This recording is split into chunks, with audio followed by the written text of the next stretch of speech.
Fuego Cruzado, donde tarde o temprano todos somos protagonistas. Buenas noches, Quintana Roo. Muy buenas noches, Mérida. Muy buenas noches, allá en Campeche. Estamos en su programa Fuego Cruzado, aquí a través de su canal peninsular. El canal que tiene todas las noticias que a usted le quedan a la vuelta de la esquina. El canal que tiene su información, la de su gente, la de sus políticos, la de los acontecimientos que están surgiendo en el lugar. Y bien, pues mi nombre es Lilia Arellano.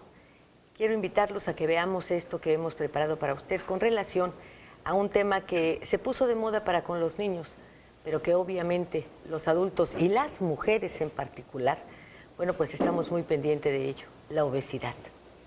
Adelante, por favor. Obesidad, abundancia, pobreza o enfermedad.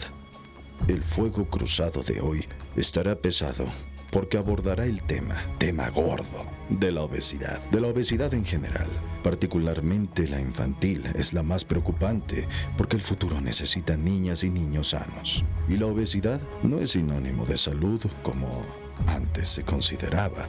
En Yucatán y en Campeche, y de alguna manera también en Quintana Roo, hasta hace algunos años se calificaba a los niños gordos como hermosos, calificativo que llevaba implícito un reconocimiento a su condición saludable. Pero la experiencia y la ciencia médica han demostrado que la gordura no es sinónimo de salud, sino una grave distorsión que es fuente de muchas enfermedades, entre ellas las del corazón y la diabetes. ¿Cómo combatir los malos hábitos alimenticios de la mayoría de la población?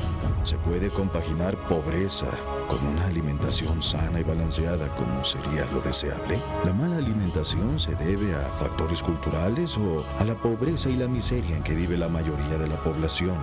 ¿Cómo influyen los medios masivos de comunicación para alentar los malos hábitos de alimentación de la mayoría de los mexicanos?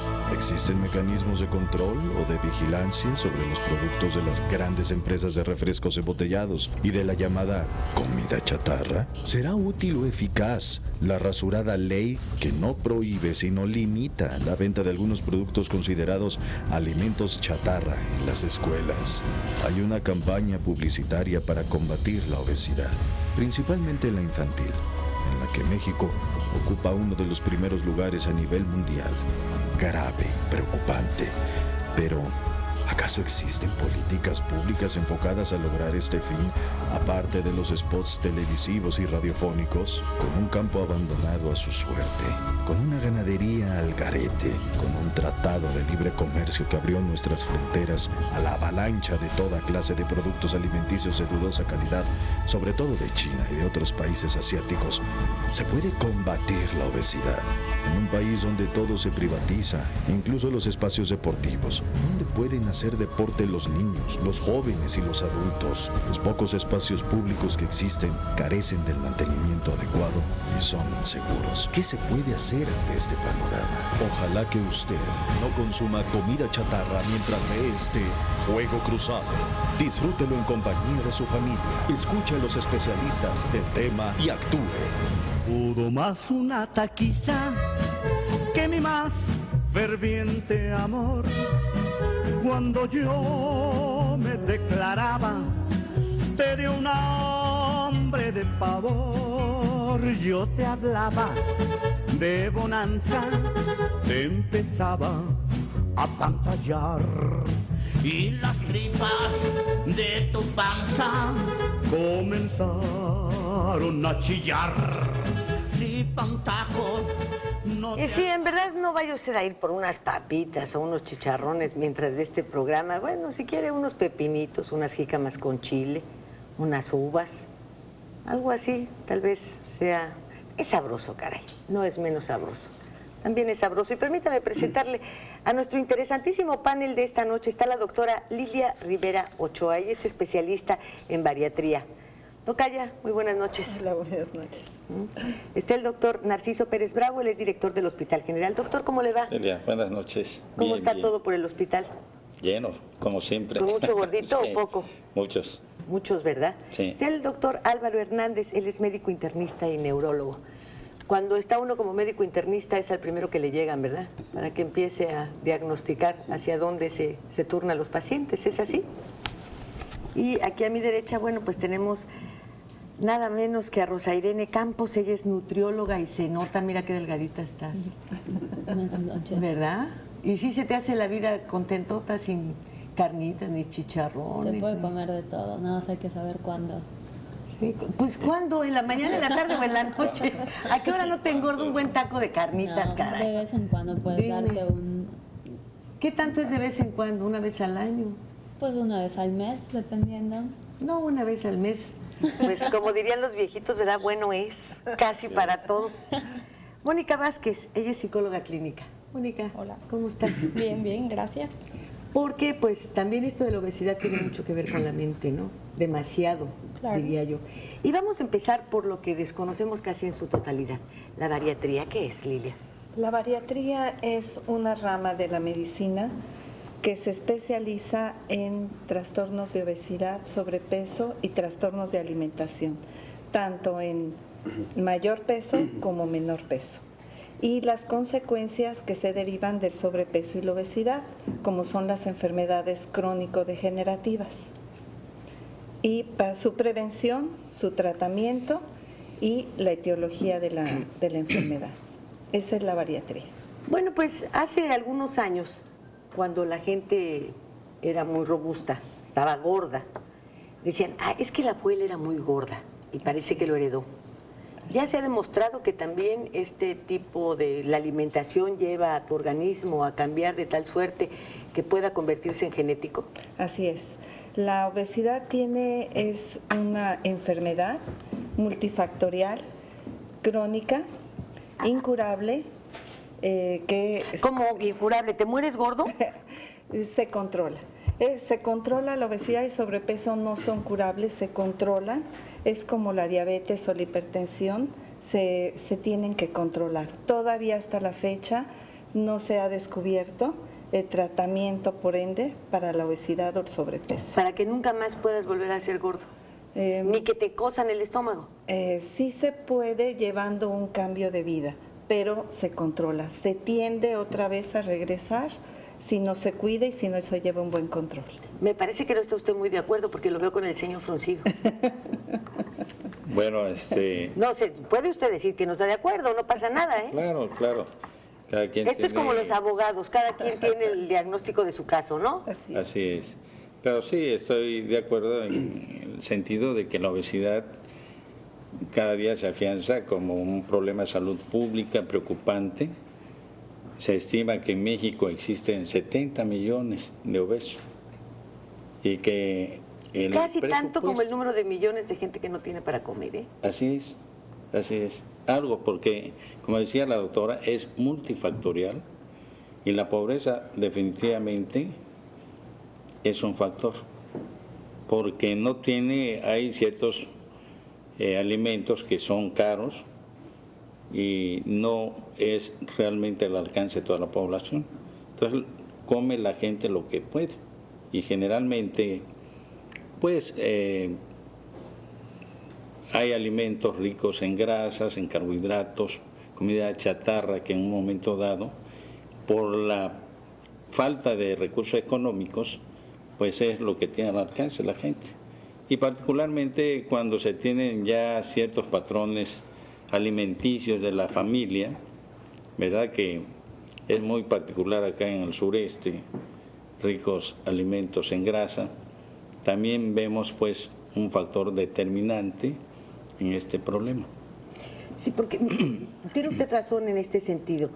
Aún en medio de la clase trabajadora, nos encontramos con que en el mercado, por ejemplo, puedes comerte 3, 4 tacos de pastor, un refresco y te quedas satisfecho, ¿no? Lleno, como diríamos. Y por la misma cantidad, difícilmente te vas a llenar con un plato de lechuga y jitomate. O sea, te va a quedar el hoyito, ¿no? Y ahora yo qué hago con esta hambre que me está matando. Y luego, bueno, pues el agua de limón a 35 pesos el kilo, pues ya, ¿quién se va a tomar un agua de limón? Creo que este factor es muy importante para que la gente no pueda guardar ninguna dieta, ¿no? Sí, definitivamente, ¿no? Hay multifactorial, ¿verdad? Se considera la etiología. Son muchos factores, de ahí la complejidad que resulta. ¿verdad? Y de ahí las políticas públicas más enérgicas actualmente. Se estima, Pero ¿cómo por ejemplo... puede usted decirle a la gente que no coma comida chatarra y vemos todos los anuncios en la televisión? Sí. Diciendo, dale, cómete unas papitas Sí. y vas a ver que te regalamos esto y participas en la rifa de un coche y después de una moto y que si viene allá te damos 3 tapas de refresco gratis. ¿Cómo? O sea, ¿no es un absurdo? Es complicado. Es Si absurdo. se limita, por ejemplo, en las tiendas escolares, la comida chatarra, pero los patrones alimenticios que conoce por tradición la familia, le prepara al alumno o a su hijo, pues, quesadillas o salbutes de cochinita, ¿verdad? Entonces, es una contradicción. O lo que sobró de la comida. Como dices, no, es una contradicción, no es complejo definitivamente, pero debemos de educar a la gente, a la población.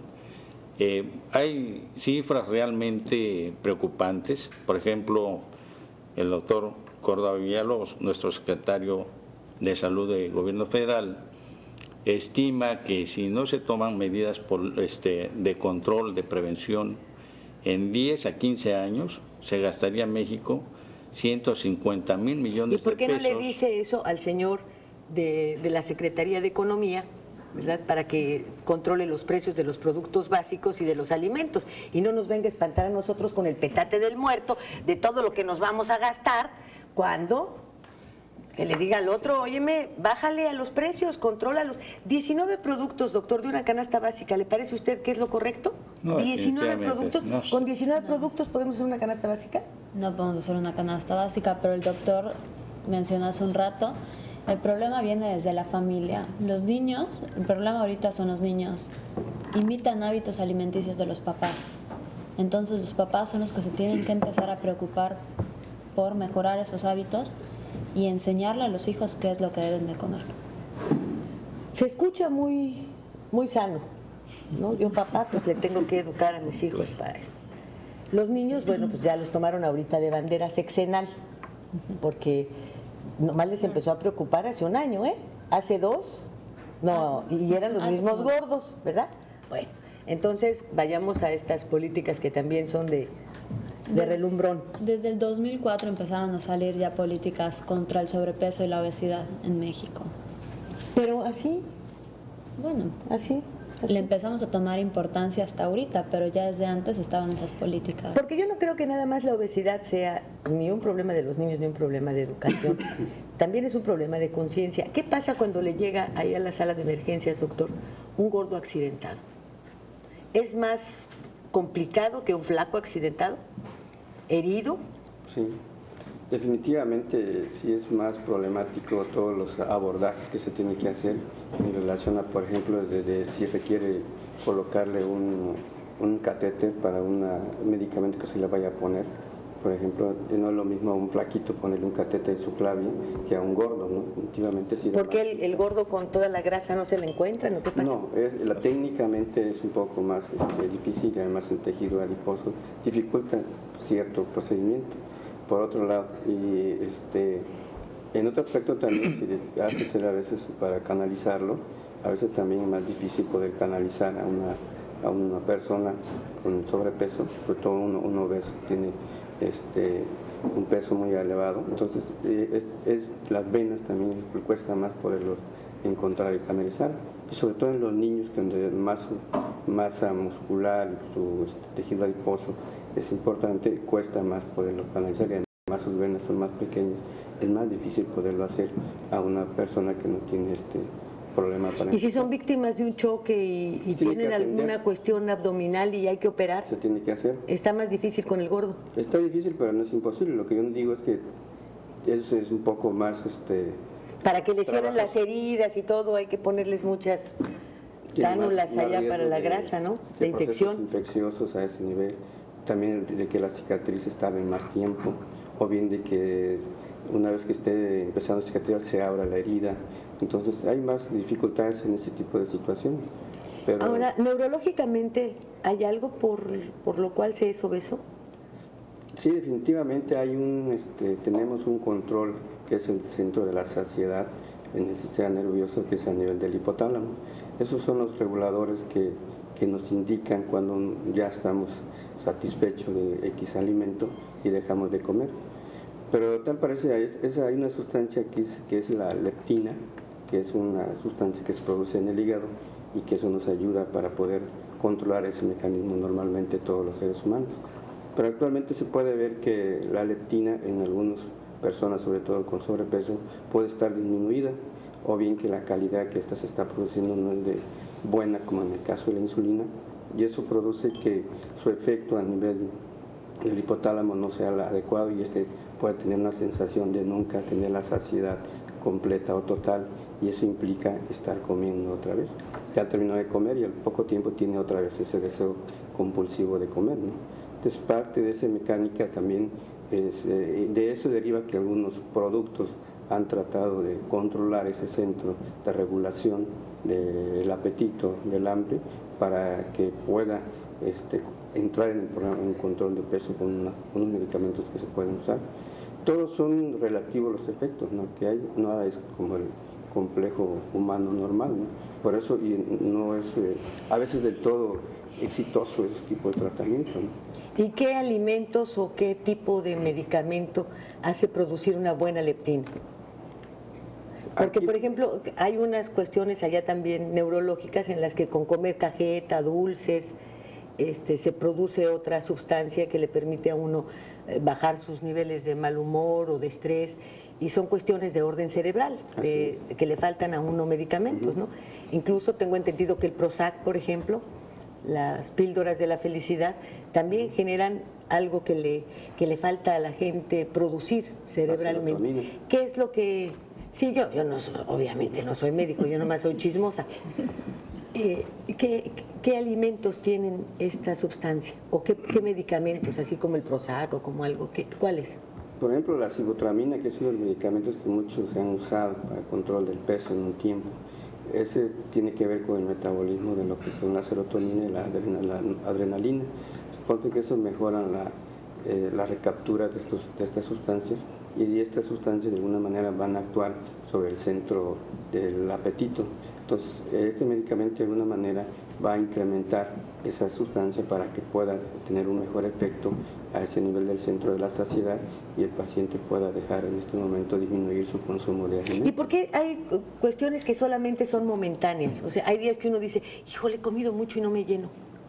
Y ya en 2 días ya las cosas vuelven a la normalidad. ¿Hay etapas en las que podemos dejar de producir esto? Sí, depende mucho del estado emocional también que vaya teniendo esa persona, ¿no? Con los cambios emocionales, estas sustancias también pueden incrementarse, pueden disminuirse, ¿no? ¿Tiene que ver con los cambios hormonales, como cuando ya se está en el climaterio o en la menopausia? Sí, Porque hay quienes dicen, es que como ya estoy menopáusica, engordé. Eso está en relación al metabolismo, ¿no? Conforme va el tiempo, tenemos un metabolismo más acelerado.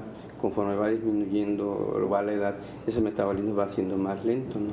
Entonces usted empieza a comer lo mismo y su metabolismo va siendo más lento, pues tiene que irlo acumulando, ¿no?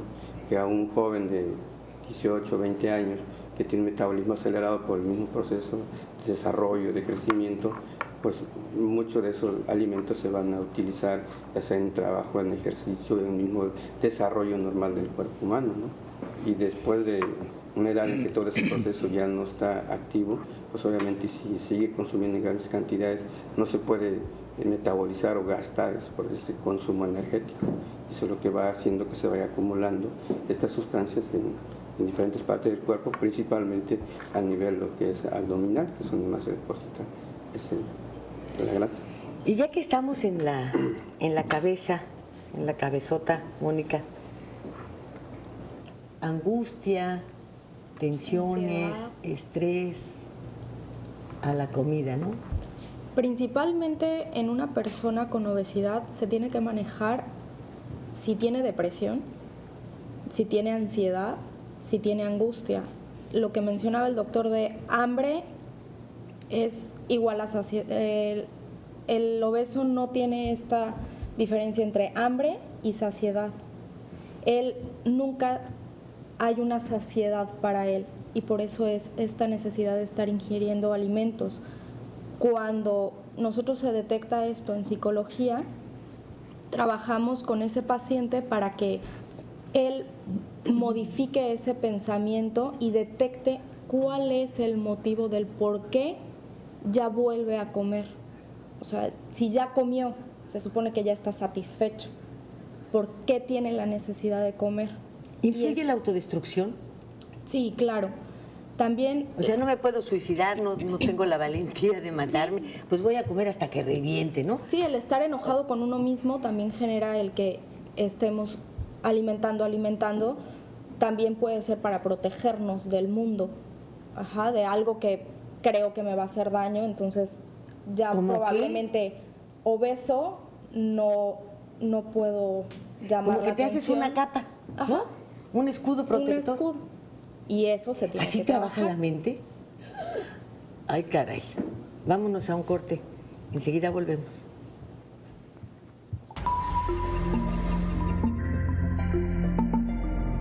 Fuego Cruzado.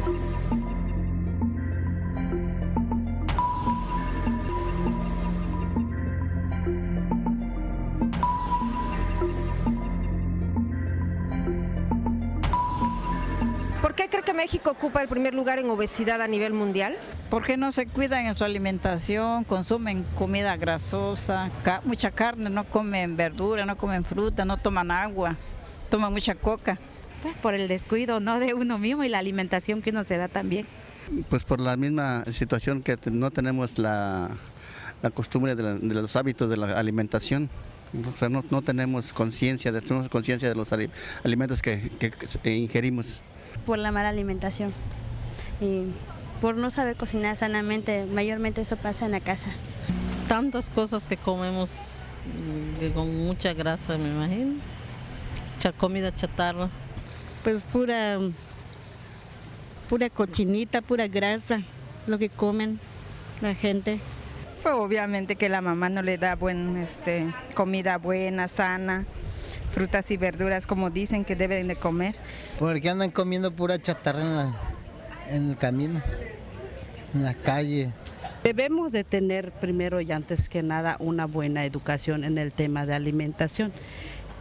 Instruir a los niños a desayunar jugo, a desayunar en alguna fruta, a desayunar algún cereal. Pero normalmente y desafortunadamente nosotros los mexicanos, sobre todo los yucatecos, estamos acostumbrados a desayunar empanadas, salbutes, panuchos, tostadas, y todo eso pues está frito con mucha y exceso de grasa, ¿no? Pero pues esa es nuestra vida cotidianamente. Te expliqué casi llorando que te amaba con pasión. Tú le entrabas a los de ojo, tripa gorda y corazón. Cuando quise poner fecha pa' la iglesia y pa'l cedil, te aventabas como flecha al cachete y nenepil. Bueno, pues, ¿qué sucede cuando llega a tu consultorio alguien con pocos recursos económicos y problemas en la familia de obesidad? ¿Qué les puedes decir, sabiendo cómo están los precios en el mercado? Pues les puedes acomodarlos. Primero preguntarle qué productos son accesibles para ellos y acomodar esos productos para que tengan una dieta adecuada. Pues puedes disminuir la cantidad de tortillas que comen, tratar de que cambien la manteca de cerdo, que principalmente uso manteca de cerdo, por aceite vegetal, y acomodar esos alimentos que podrían ser accesibles para ellos. También puedes motivarlos a que tengan en su casa lechugas plantadas, tomate, y es una manera de incentivarlos a que hagan una dieta y a que puedan seguir una dieta. Pero la señora decía hace un momento, bueno, a los niños hay que darles jugo, hay que darles fruta, este tipo de alimentación, un cereal, pero si hacemos cuentas y hay 3 niños en casa y 2 personas que ganan 2 veces o 3 veces el salario mínimo, ni así alcanza. ¿Qué se hace? Porque es más barato una Coca-Cola de litro que la leche. Sí, es más barato una Coca-Cola de litro. Bueno, pero hablando de la fruta, pueden darle frutas de temporada que es una opción, son más baratas y bueno, si son de temporada tienen las vitaminas necesarias para esa temporada. Por ejemplo, la naranja cuando te da mucha gripa, la mandarina Y entonces acostumbrar a la gente a que no recurra a las cantidades, sino a la calidad. A la calidad. No, porque dices, bueno, pues una mandarina no me va a llenar. No se trata de que te llenes. ¿Sería eso? No se trata de que te llenes, que quedes satisfecho. Pero a veces ni con eso, ¿eh? Bueno, sí, es un poco más difícil para clases sociales bajas. ¿Cuál es una alimentación equilibrada? ¿Cómo se lleva? ¿Cuál es el ritmo de una alimentación que pueda considerarse equilibrada? Bueno, pues dame un ejemplo, ¿qué desayuno? Para empezar, hay 3 grupos, y son las frutas y las verduras, los cereales y los alimentos de origen animal y leguminosas. Las leguminosas son lentejas, frijoles, por ejemplo. Y cada grupo, cada tiempo de comida debería de tener estos grupos para que sea una dieta equilibrada. Un desayuno podría ser un sándwich o un sándwich de atún, por ejemplo. A media mañana te tienes desde comer colaciones, podría ser una fruta con pues un vaso con leche también. O un jugo. Un jugo preferible, es mejor que comas una fruta que el jugo, porque la fruta tiene fibra.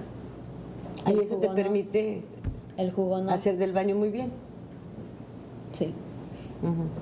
Sí, bueno, hay que decirlo, ¿no? De eso se trata, ¿no? El jugo puede subir muchísimo el azúcar. Si tienes problemas de obesidad, pues tienes más probabilidad de tener diabetes y problemas de azúcar. En la comida puedes comer pues el guisado con 2 tortillas, 3 y tomar agua de alguna fruta y eso está bien. ¿Cuántos líquidos debemos tomar al día? 2 litros de agua al día. Mínimo. Mínimo. Y luego dicen que si te tomas más de 3 hace daño, que porque entonces ya empiezas a eliminar todos los nutrientes. Todos los nutrientes, pero también hay que tener en cuenta dónde vives, porque si vives en un lugar como Cancún, como Mérida, sudas muchísimo y necesitas más agua. Entonces aquí no es válido lo de los... Puedes tomar un poquito más de agua, dependiendo de cuál es tu actividad diaria. Si estás sudando mucho, puedes tomar más agua para recuperar todo el agua que perdiste.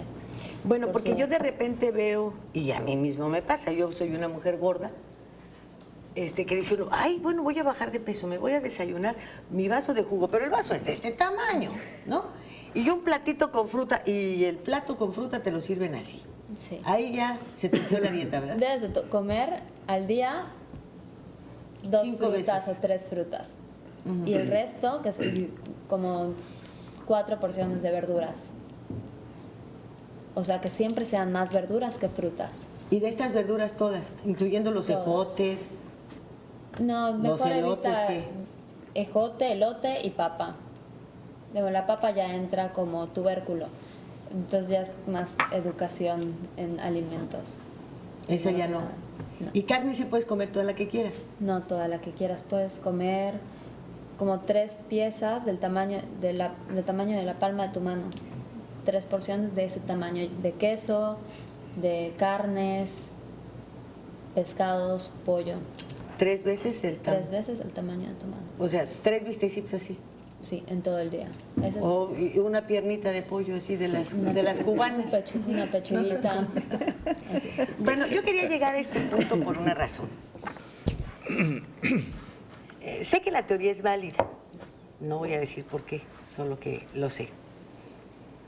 Resulta que actualmente tanto las reses como el pollo, este tipo de animales que comemos, son alimentados con hormonas. Hormonas para la engorda, para el crecimiento, para el desarrollo.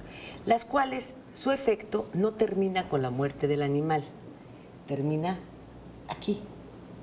En mis tiempos, ponerse a dieta era dejar de comer tortillas, pan y leche porque era bronca y obviamente era muy fuerte. Sí, bronca. Ibas a establos cercanos y se compraban los litros, ¿no es así? Ustedes no están tan jovencitos. Ellas sí, pero ustedes no. En fin, y bajabas de peso inmediatamente. Hoy, esto que nos ponen así, es que no te lo daban ni en un taco de suadero de la calle, ¿eh? Es mínimo. Y hablar de que te daban una pieza así, pero si las gallinotas eran con unas piernas, pero envidiables para mí, que las tengo tan flacas. Y te comías normalmente pierna y muslo. Oye, eso no se puede. Entonces, todo esto, toda esta hormona, sí realmente se va a tu organismo. Sí realmente estás como sujeto a que termines la reacción de las hormonas estas en tu organismo. ¿O no, Pues, doctores? Sí. Sí.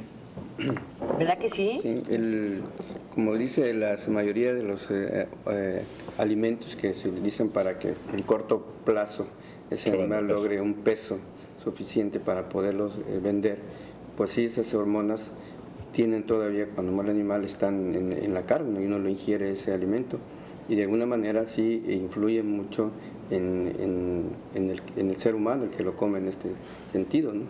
Y no solo en el aspecto de la alimentación, que tenga como un efecto hormonal que nosotros normalmente tenemos cuando tenemos el desarrollo, que es hormona para que crezca, ese desarrollo, que crezca. Pero llega un momento en que ya el cuerpo cesa su producción y ya ahí termina, ¿no? Pero si sigues recibiendo influencias de este tipo de sustancias, de alguna manera, de ese tipo de deseos también de alimentación o de comer, influye en la persona y puede ser una de las causas que ocasiona que tenga también parte de ese deseo de alimentación. A mí me explicaban que no habría otra manera de alimentar a los miles de millones de seres humanos si no se empleaba este tipo de alimentación para con los animales. Pero lo que vemos es que se están provocando daños como este, como el cáncer. Hay algunos tipos de cáncer, tengo entendido que ya no saben ustedes qué pasó porque son fulminantes, ¿no? La semana pasada la gente estaba bien, hoy tiene cáncer y dentro de un mes se murió. Todo esto tiene mucho que ver con la alimentación de los animales. ¿Y qué hacemos? ¿Qué hacemos? Porque además las vacas ya se mueren sin que nunca supieron que había toro, ¿eh? Así. Las gallinas jamás se las pisó un gallo. Sí. Entonces, en la medida en la que todos estos animales que consumimos no cumplen con el ciclo de vida del reino animal, ¿qué podemos esperar, doctor? Sí, mira, el crecimiento poblacional mundial realmente es muy explosivo, definitivamente, y es un reto alimentar a la población. Hemos tenido países, ¿verdad?, con crisis de alimentos, que se hizo necesario el Banco Mundial de Alimentos para poder apoyar a esos países.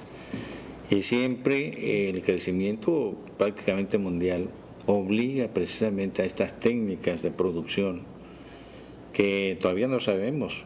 Hace unos años el clenbuterol para los animales no se sabía nada, y cuántos años hasta después que se vio que podía afectar problemas cardíacos, etcétera, o hábitos de continuar alimentándose de ese tipo de animales que eran engordados con este tipo de sustancias, y pues muchísimos más que están usando inclusive en la agricultura y que no sabemos a ciencia cierta todavía el efecto, que a veces son a diferencia de años, de 10, 15, 20 años.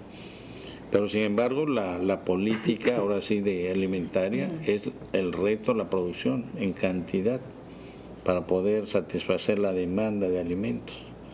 Bueno, y entonces, ¿cómo se explica que en las políticas públicas no tengamos una producción sana para los alimentos básicos? Por ejemplo, en nuestro país el maíz.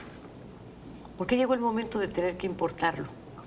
¿Por qué no hay una política pública? Bueno, pues para tal vez la tortilla mezclada con otro tipo de cuestión no te cause la engordadera de que si te la comes con cochinita, ¿no?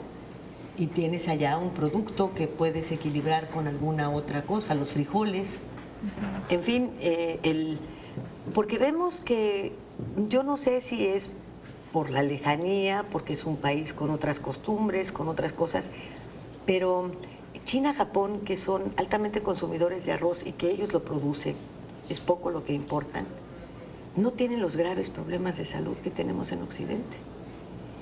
Y se basan en pescado y arroz. ¿Qué pasa? Bueno, ahorita ¿No China, podemos voltear hacia eso? ahorita China sí está teniendo estos problemas. En 20 años yo creo que China va a superar a México en obesidad y en sobrepeso. En porcentaje, porque ellos tienen muchísimos más habitantes que nosotros, son 1000 y pico. Sí, lo que pasa es que ya se está abriendo al comercio y ya Y entonces ya entraron están comiendo cochinada y media. más cadenas de comida, Carne. entonces ya están previniendo este problema de sobrepeso y de obesidad. Pues es que volvemos a lo mismo, ¿no? Ahí están los programas de cocina en la televisión y todos los días te dan una garnachota, ¿no? Y te dicen, hoy vamos a comer este plato tan sabroso, y ahí vas. ¿Y cómo le hacemos? Mire, lo comentábamos, el problema para que haya políticas o estrategias de enfoque integral del problema de obesidad es muy difícil, es muy complejo. Entramos desde lo que es producción de alimentos, lo que es el acceso a esos alimentos, que es economía, y que sabemos que uno de los problemas, vamos a decir aquí en México, es la pobreza. Somos 120 millones, 50 millones de pobres, que es difícil darle una solución a la obesidad con una serie de alimentos que realmente están fuera del alcance. Por eso le digo pero que no hay su educación. secretario, como usted le dice, Sí, nuestro secretario de pero salud, no hay que se agarre con pero él, no hay educación. Fíjese que ahorita Bueno, precisamente, con lo cambio también, que le ahorita despliegue. en la economía, precisamente en Estados Unidos, está enterada que hace una semana, como política recomendada a toda la población americana, por su país le dicen, por amor a tu país, debes de prevenir la obesidad. Por lo que representa en dinero, en economía, lo que va a representar en poco Pero si tiempo. de ese país han surgido las cadenas que nos han hecho gordos a todos. Por Bueno, eso. ya decir, los gringos están así de gordotes por sus McDonald's. Y La sus, nutrióloga decía, ¿no? no es pecado que te eches un taco de cochinita una vez al mes. Cuando, pero tampoco los Sí. problemas que tenemos en México son por las cadenas de Estados Unidos, son por más cosas. Y por la educación. Exactamente. Por la educación. Yo creo que lo importante es que la población sepa que la obesidad es un problema grave. Es una enfermedad, dices, ¿verdad, Lidia? Es una enfermedad. Es una enfermedad. Que lleva a otros padecimientos, como es el infarto al miocardio. Ahora aquí en nuestro estado tenemos la primera causa de muerte, Problemas del corazón. problemas del corazón. Antes era una población joven, eran accidentes. Ahorita llevamos 2 años donde la primera causa es problema de miocardio, de infarto. Y por la gran... Sin diferenciar en edades, no los Sí. viejitos. La Parejo. mayoría tienen un punto ahí en contra, que es la obesidad. El diabético, que es lo más preocupante, que se espera que en unos 15 años se gaste en México más de 150,000 millones de pesos. O sea, entra la economía, la preocupación de los economistas de cuánto va a erogar el país para atender este problema solamente de diabetes, de obesidad y todas las complicaciones desde riñón, de pie diabético, etcétera.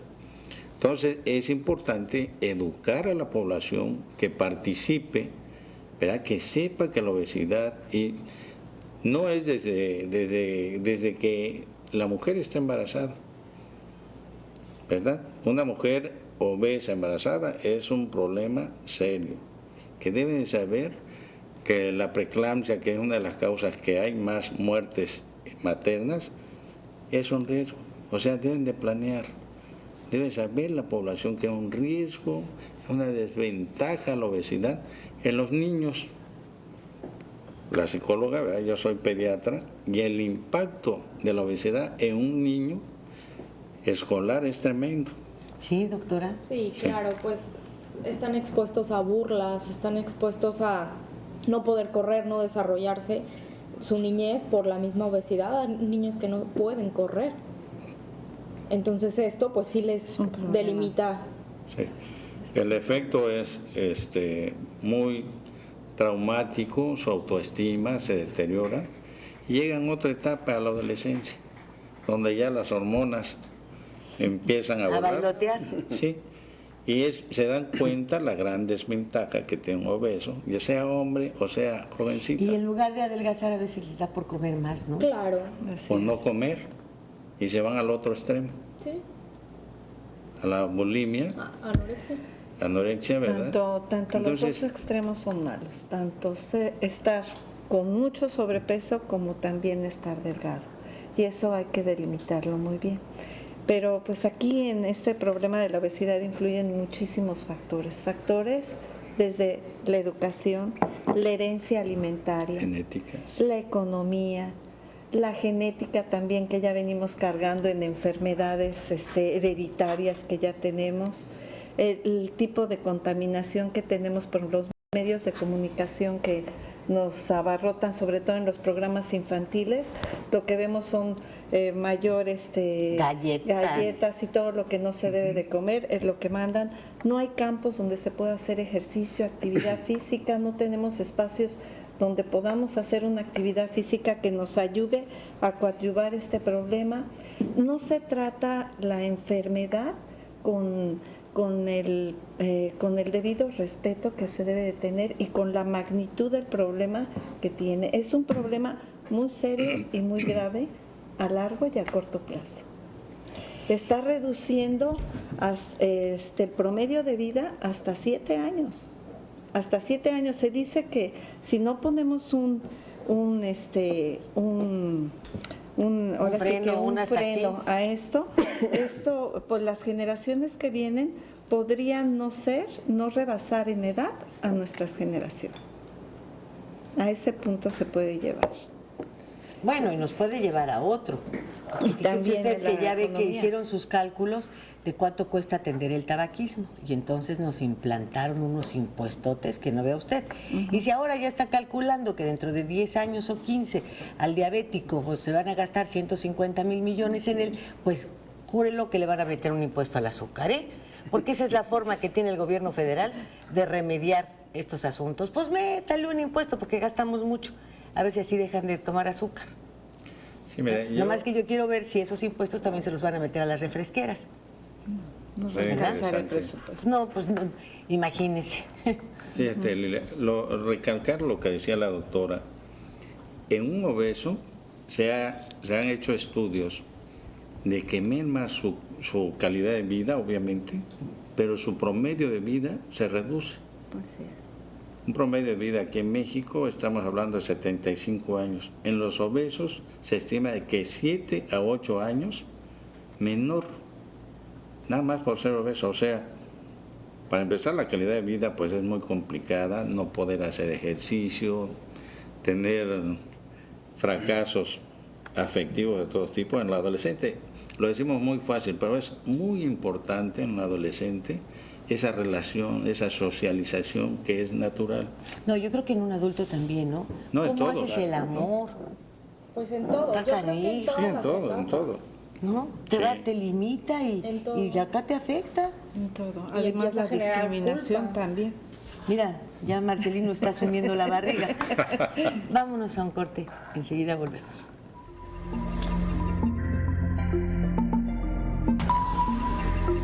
Fuego Cruzado.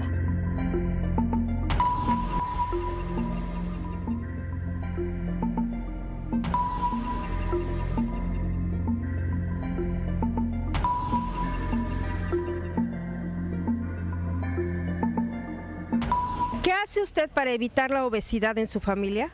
Por lo menos sí darles más verduras a los niños. Lo que pasa es que ahorita con la economía pues tampoco se les puede dar una buena alimentación como quisiera uno, ¿verdad? Ahorita todo lo está por los cielos, de toda la comida y todo. Entonces trata uno de darles lo más sano posible para evitar que suban de peso. Prácticamente la alimentación más que nada, ¿sí? Frutas, verduras y menos comida chatarra. Eso es lo que hacemos en la casa.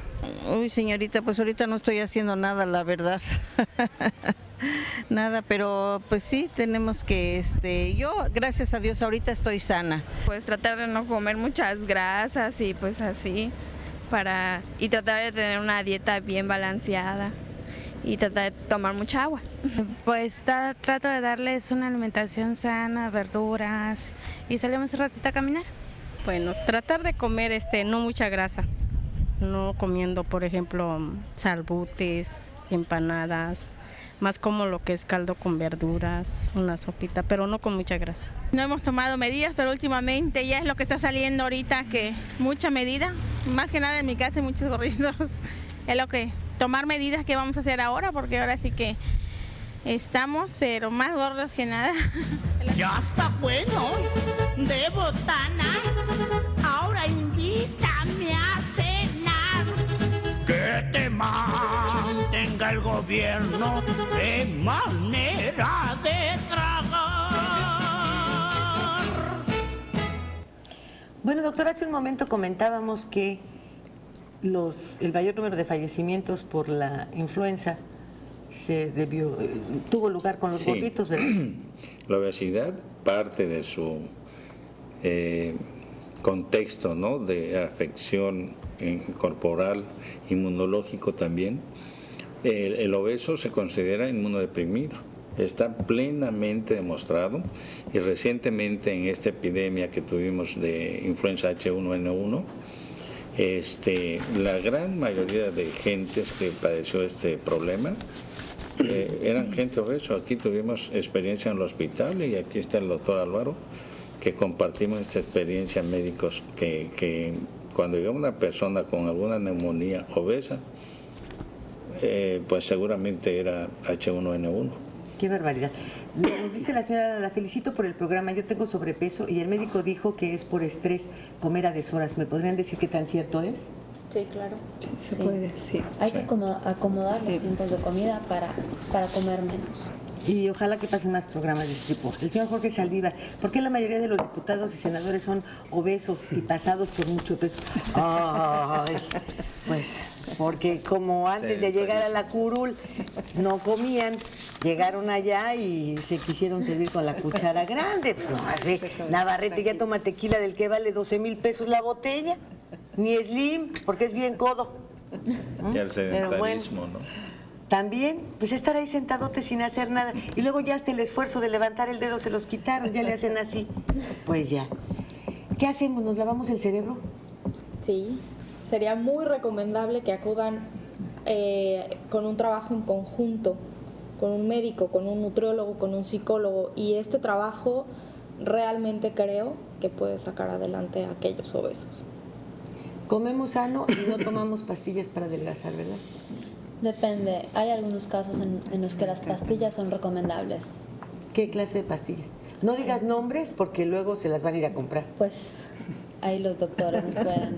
Se puede dar el tratamiento. Nosotros en la medicina bariátrica se hace un estudio multidisciplinario del paciente y se ve, todos los casos son diferentes, se deben de tratar individualmente.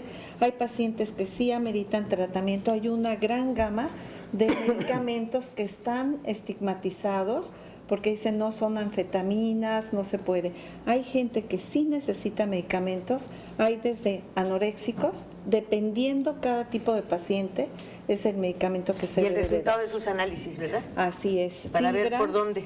Fibras, complementos nutricionales también, ¿por qué no? Pero hay una gran gama, no es como antes. Ahora se ha abierto todo esto y hay una gran farmacopea para los pacientes con obesidad. Pero nada de laxarse, ni de meterse diuréticos. No llegar a los extremos. No, definitivamente no. Es contraproducente y puede exponerse a otro padecimiento pues que resulte hasta más serio, ¿no? Todo debe ser bajo supervisión. Yo como comentábamos, hay muchos factores, estrategias, políticas públicas. Yo recomendaría espacios deportivos que haya suficientes. Oiga, pero sale usted y amanece con las tripas de fuera, lo agarra un maloso de estos y lo deja por andar caminando ahí. Y ya ve usted que ahora andan los asaltantes por un lado y la patrulla atrás, cuidando al asaltante.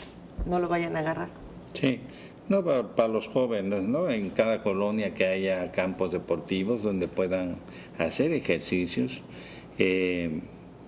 desayunos escolares porque lo estamos viendo, le suspenden la venta de chatarra en las tiendas escolares, pero las mamás le preparan otra cosa. Mismo. Entonces sería conveniente esa política pública, yo creo que es muy necesaria, los desayunos escolares, ¿verdad? Con realmente como alimentos política nutritivos. pública, doctor. Sí. Es importante que en este caso la alimentación, la costumbre de a veces comer 1 o 2 veces, hay mucha gente que come pocas veces pero demasiado, ¿no? En cada comida.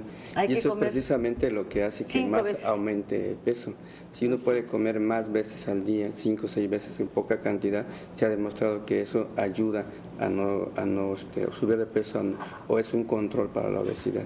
Bueno, pues usted decide. Usted decide. Si le seguimos, le paramos, nos hacemos atletas, empezamos a caminar un poco, a cambiar nuestros hábitos, a lavarnos el cerebro, a comer frutas y verduras, a reducir los vasotes de jugo y a irnos despacito y sobre todo vamos ayudando a nuestros niños para evitar que el reino animal en el aspecto humano termine por como las cucarachas, nomás irse resistiendo y transformando, ¿no? Quién sabe en qué iremos a parar. Muchísimas gracias por el favor de su atención. Yo lo espero el día de mañana en Estado de los Estados y el domingo en A Corazón Abierto. Que tenga usted muy buenas noches. Muchísimas gracias a todos por venir. Muchas gracias. Muchas gracias.